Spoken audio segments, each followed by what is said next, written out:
That's a shame. What the heck? To be honest, those comments I found were some of the more extreme ones. It took me a while to find them. Most of the people that are in the K-pop space understand that this topic isn't as simple as that. There's large cultural and historical background to Korea's beauty standards, and for example, these comments here are some of the more usual ones. So why do we need to address this topic at all? As you saw in the beginning of the video, the misunderstanding that the trying to be white in Korea is linked to colorism in America or Europe can lead to unnecessary hate. And so this topic is just deeply discussed in the book White by Richard Dreier. They talk about how whiteness or wanting to be white is linked to death and oppression of other groups that weren't white. And also, additionally, in America, skin whitening products have been historically advertised to Black Americans to make it seem that paler skin and lighter skin made you a better person as compared to those with darker skin. And people might see the similarities and feel attacked, but in reality, whiteness or trying to look paler in Korea is like historically part of Korea, and it's not related to the colorism you see in the West. To create that distinction will reduce the unnecessary amount of hate towards K-pop. You can hate on K-pop, but make sure you're hating on the facts, you know? Okay, so after saying all that, I have to prove to you guys that the pale skin ideal has been a part of Korean culture for ages, right? First off, okay, pale skin and clear skin has been part of Korean culture for hundreds of years before the West even made contact with them. And then, the counter argument could be that, Korea / K-pop has taken a lot of inspiration from the Western music industry. But that may be the case, but the whiteness aspects was not taken from there. I'll talk about some of the Western influences later, but first, we're going to talk about history. Whoa. So there's a common idea throughout all of Asia, the fact that in historical times, tanner skin means that you were a farmer working on the field and you were exposed to the sun, and those that have paler skin could afford to hire people to do the manual labor that they would normally have to do. And I'm Chinese, and I was told this by my parents and through historical dramas, although those might not be as accurate.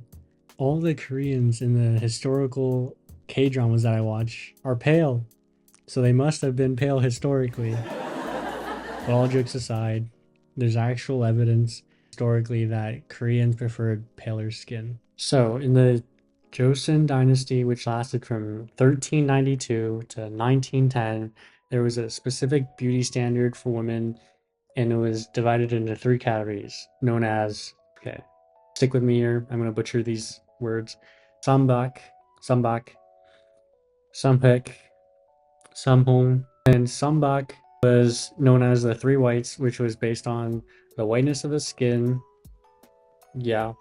teeth, and eyes. And then Samhaek was the 3 blacks, the darkness of your pupils, eyebrows, and hair. And then Samhong was 3 reds, redness of your cheeks, lips, and peachy fingernails. So white skin in this era was extremely prized and coveted.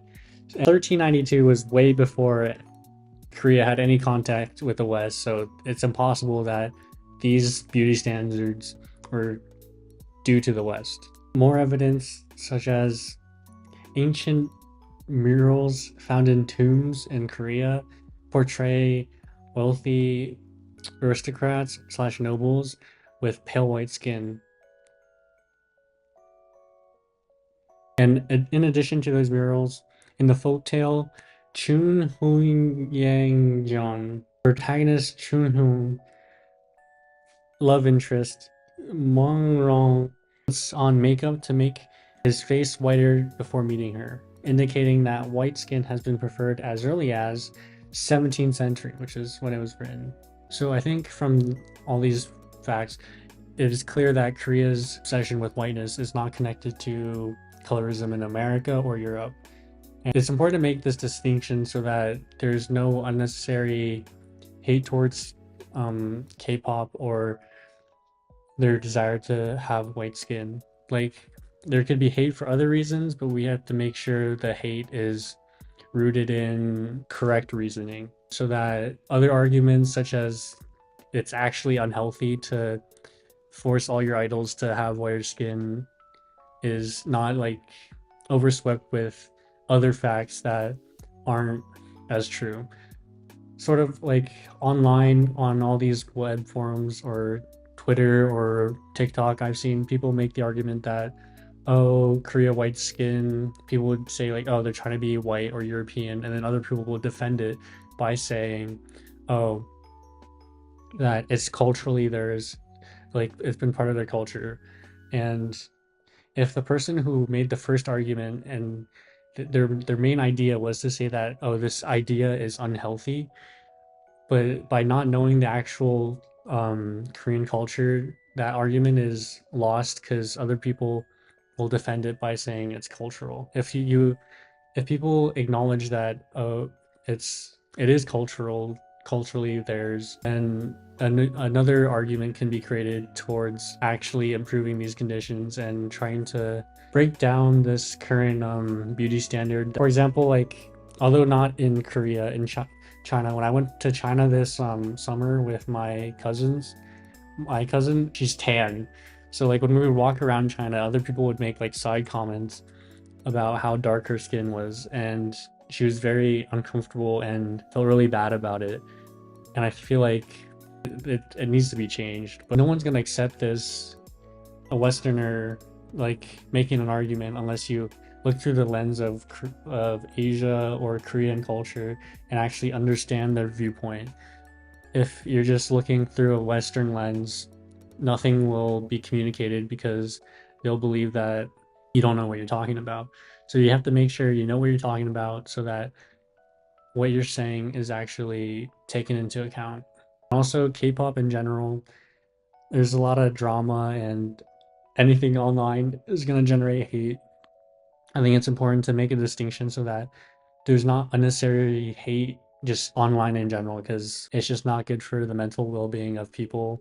And just educating people about these situations is important. So I've talked about like the beauty standard stuff. Let's dive in a little bit more to like the West influence kind of argument.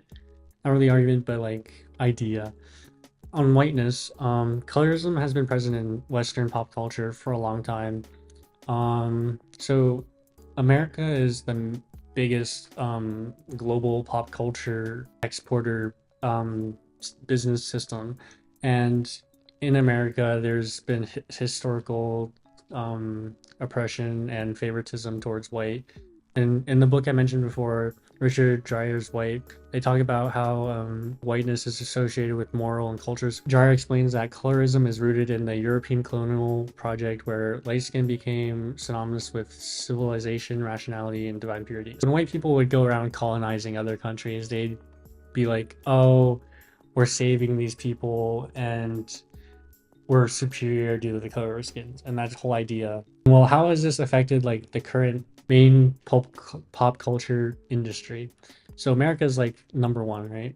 And because America is Western, mainly white, and they have colorism, there's a lot of white people in pop culture. Movie stars, singers, they're majority white. And it has been like transitioning lately to become more diverse, but still mainly white. And K-pop has been influenced by Western pop culture. But K-pop's biggest influence isn't pop culture, it's hip hop. One of the first K-pop groups considered like actual K-pop was Seiyu Taji and the Boys. And they're one of the first groups to incorporate rap music and hip hop dressing into K-pop.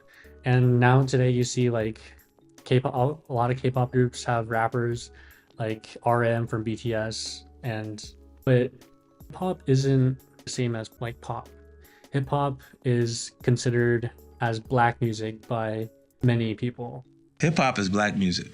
So K-pop was influenced by the Western music industry, but the main component was hip hop, which was not mainly white, which was mainly black. So to make the argument that K-pop was influenced by the West to become more white and try to look more white is kind of ungrounded in true facts, or if grounded at all, a very weak argument.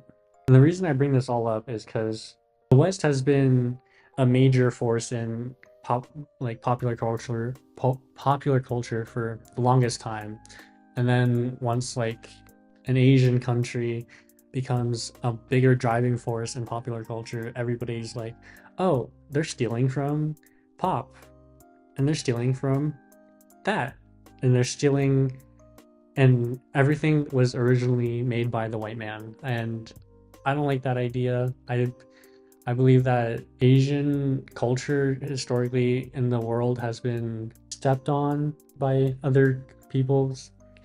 Colonialism was not good for Asia.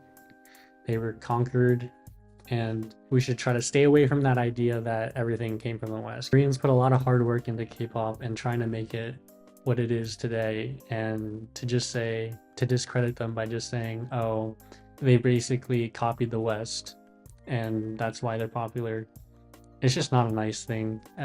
We have to give credit where credit is due, and acknowledge that K-pop is Korean. We have to acknowledge that Korea has done something great with K-pop and became a global player in the pop culture space. The main idea I'm trying to share with this video is that it's fine to criticize people, and I think it's a good idea to criticize the K-pop industry for trying to keep up these beauty standards just to sell more product. I think it's a good idea to criticize them, but it's also important to make sure to look at things through like a lens where these problems reside. I think it's important to look at these problems in K-pop through a lens of Korean culture to truly make it an argument, and like make a sound argument, or else nothing's gonna happen. It just devolves into hate and throwing mean comments at each other. And personally, I believe that the beauty standards in Korea is kind of crazy, but I also believe that beauty standards in most countries are crazy. Like America, any promotion of a certain look that ends in selling a product is gonna result in some unhealthy behaviors. But the idea here is that make sure you understand where people are coming from before you make a comment. And comments like, oh, this K-pop idol is trying to look Caucasian is just not adding anything to the world. It's just generating hate for no reason.